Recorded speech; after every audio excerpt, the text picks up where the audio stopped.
Assalamualaikum warahmatullahi wabarakatuh. Saya Dinda Jayaningrum dengan 3 digit NIM terakhir 072. Di sini saya akan menjelaskan mengenai jenis-jenis transformasi dan sifat-sifatnya, dan juga isometri dan sifat-sifatnya. Langsung saja ke pembahasan, yaitu mengenai jenis-jenis transformasi dan sifat-sifatnya. Yang pertama ada jenis-jenis transformasi. Ada translasi atau pergeseran, lalu ada refleksi atau pencerminan, lalu rotasi atau perputaran, dan yang terakhir dilatasi. Yang pertama ada translasi. Translasi adalah perpindahan posisi suatu objek, dan jika dinyatakan dalam koordinat kartesius, translasi merupakan perpindahan titik-titik koordinat suatu objek ke arah dan jarak tertentu. Pada peristiwa translasi ini, ukuran objek tidak mengalami perubahan, hanya arah dan jaraknya yang berubah. Persamaan umum dari translasi yaitu jika titik P yang memiliki koordinat x, y ditranslasikan sejauh a, b akan menghasilkan titik P aksen dengan koordinat x aksen, y aksen. Secara sistematis, koordinat akhir pada proses translasi ini dinyatakan sebagai berikut, yaitu PXY ditranslasikan ke A, B menjadi P aksen X plus A, Y plus B, dengan P, X, Y adalah koordinat titik awal, A adalah pergeseran sumbu X, lalu B pergeseran pada sumbu Y, dan P, X plus A, Y plus B merupakan koordinat akhir pergeseran. Selanjutnya ada refleksi. Refleksi atau pencerminan adalah perpindahan titik suatu objek pada bidang sesuai dengan sifat pembentukan bayangan pada cermin datar. Pada prinsipnya, refleksi hampir sama dengan translasi, yaitu pergeseran. Namun, pada refleksi memiliki sifat-sifat tertentu sehingga posisi akhir objeknya merupakan hasil pencerminan objek awalnya. Lalu, sifat-sifat refleksi yang pertama, sumbu X atau sumbu Y dianalogikan sebagai cermin atau pusat refleksi antara bayangan dan benda asli. Yang kedua, jarak titik asal objek dengan cermin sama dengan jarak titik akhir atau bayangan objek dengan cermin. Yang ketiga, garis yang menghubungkan titik objek dengan bayangannya akan selalu tegak lurus dengan cerminnya. Jika titik dicerminkan terhadap sumbu X, maka garis penghubungnya tegak lurus terhadap sumbu X. Lalu jika titik dicerminkan terhadap sumbu Y, maka garis penghubungnya juga tegak lurus terhadap sumbu Y. Selanjutnya ada rumus umum refleksi. Yang pertama, refleksi terhadap sumbu X, A, X, Y, maka pencerminan sama dengan A aksen X, min Y.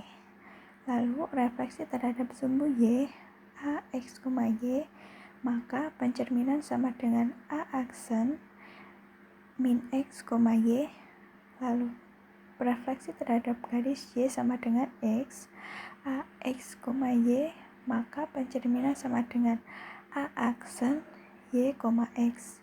Lalu pencerminan terhadap garis Y sama dengan min X, A, X, Y, maka pencerminan sama dengan A aksen min Y, min X. Lalu refleksi terhadap garis X sama dengan K, A, X, Y, maka pencerminan sama dengan A aksen 2K min X, Y.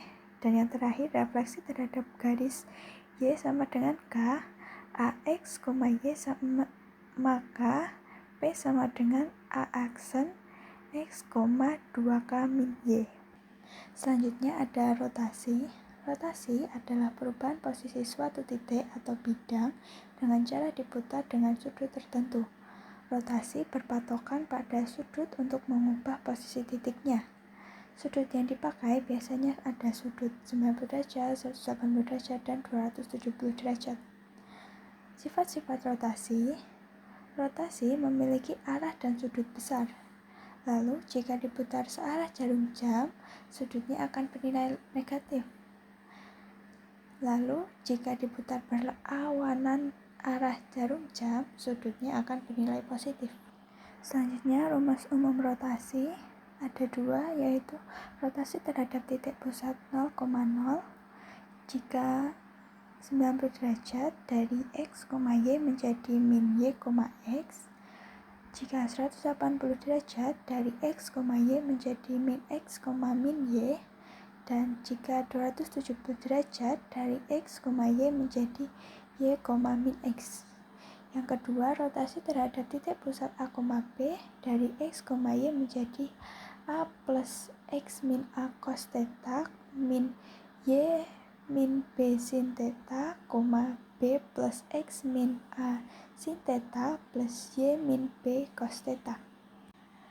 Selanjutnya dilatasi. Dilatasi adalah salah satu bentuk transformasi geometri yang menyebabkan perubahan ukuran suatu bangun datar dengan cara memperbesar atau memperkecil bangun tersebut terhadap suatu titik tertentu yang disebut pusat dilatasi berdasarkan suatu nilai yang disebut faktor skala K.